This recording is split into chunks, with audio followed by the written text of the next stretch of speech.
சமையலுக்கு வரவேற்கிறேன். இப்போ நம்ம பார்க்க போகிறது ஸ்டஃப்டு இட்லி எப்படி பண்ணலாம் அப்படிங்கிறது. காய்கறி வெஜிடபிளை வச்சுட்டு எப்படி ஸ்டஃப்டு இட்லி பண்ணலாம் அப்படின்னு சொல்லிட்டு பார்க்கலாம்.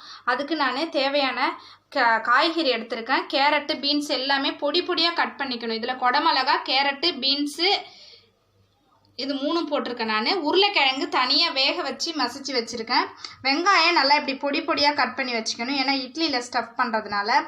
தக்காளி, ஒரு தக்காளி எடுத்திருக்கேன் நான். கடுகு, உளுத்தம்பருப்பு, கருவேப்பிலை, தேவையான அளவு உப்பு எடுத்திருக்கேன். மஞ்சத்தூள், மிளகாய்த்தூள் எடுத்திருக்கேன். கடைசியாக நம்ம கொத்தமல்லி தழை போடுறதுக்கு கொத்தமல்லி தழை எடுத்திருக்கேன்.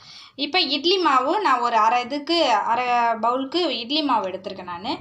இப்போ நம்ம எப்படி செய்யலாம் பார்க்கலாம் வாங்க. இப்போ நான் இதுக்கு எண்ணெய் ஆட் பண்ணிக்கிறேன். கடுகு, உளுத்தம்பருப்பு ஆட் பண்ணுறேன். இப்போ வெங்காயத்தை ஆட் பண்ணுறேன். இப்போ கருவேப்பிலையை போட்டுக்கிறேன். தக்காளி ஆட் பண்ணிக்கிறேன். தக்காளி நல்லா வதவறதுக்கு உப்பு ஆட் பண்ணிட்டேன்.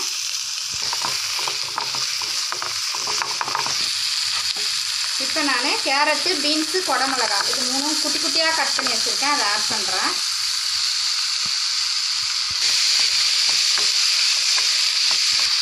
இப்போ இதில் உருளைக்கிழங்கு ஆட் பண்ணுறேன்.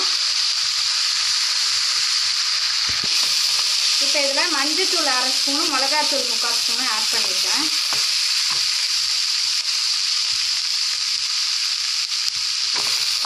மசாலா எல்லாத்துக்கூடையும் சேர்றதுக்காக கொஞ்சமாக நம்ம தண்ணி தெளிச்சிக்கணும். அப்போ தான் இந்த மசாலா எல்லாத்துலேயும் போய் இறங்கும். மசாலா ரெடி ஆகிடுச்சு. இதில் நான் கொத்தமல்லி தழை ஆட் பண்ணுறேன்.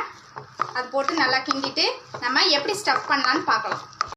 இப்போ இட்லி எப்படி செய்யலாம் அப்படின்னு பார்க்கலாம். ஸ்டஃப்டு இட்லி. இப்போ இதில் நான் எண்ணெய் தடவி இட்லி தட்டில் வச்சுருக்கேன் நான். இப்போ இதுக்கு ஸ்டஃப் பண்ணுறதுக்கு இதோ வடை மாதிரி இது மாதிரி தட்டி வச்சுக்கணும். நம்ம இதை இப்படி தட்டி வச்சுக்கணும் நம்ம அந்த மசாலாவை, ஏன்னா இட்லியில் ஸ்டஃப் பண்ணணும் இல்லையா, அதனால் இப்படி வச்சுக்கணும். இப்போ பாருங்கள் இட்லி எப்படி ஊற்றுறங்கிறத. இதில் கொஞ்சமாக மாவு நம்ம ஊற்றிடணும். ஃபஸ்ட்டு இது கொஞ்சமாக மாவு ஊற்றிட்டு, இது 1/4 இதுக்கு தான் மாவு நம்ம ஊற்றணும். அது மேலே இதை நம்ம வைக்கணும். இப்போ இது மேலே கொஞ்சம் நம்ம மாவு ஆட் பண்ணணும்.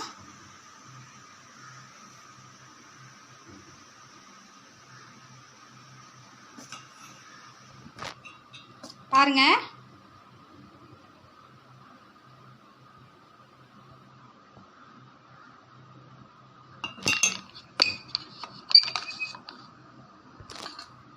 இப்போ பாருங்க இட்லி இப்போ இதை நம்ம வேக வச்சு எடுத்து வச்சிட வேண்டியது தான்.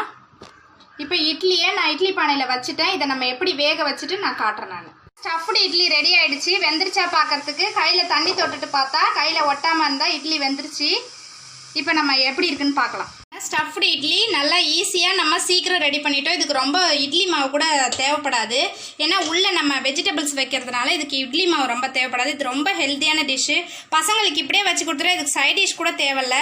பாருங்கள், இது உள்ளே நமக்கு மசாலா இருக்கிறதுனால நல்லா டேஸ்ட்டாக இருக்கும்.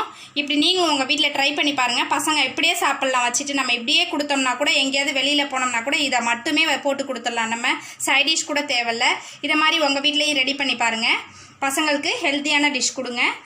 இந்த வீடியோ உங்களுக்கு பிடிச்சிருந்ததுன்னா லைக் பண்ணுங்கள், ஷேர் பண்ணுங்கள், கமெண்ட் பண்ணுங்கள். நன்றி.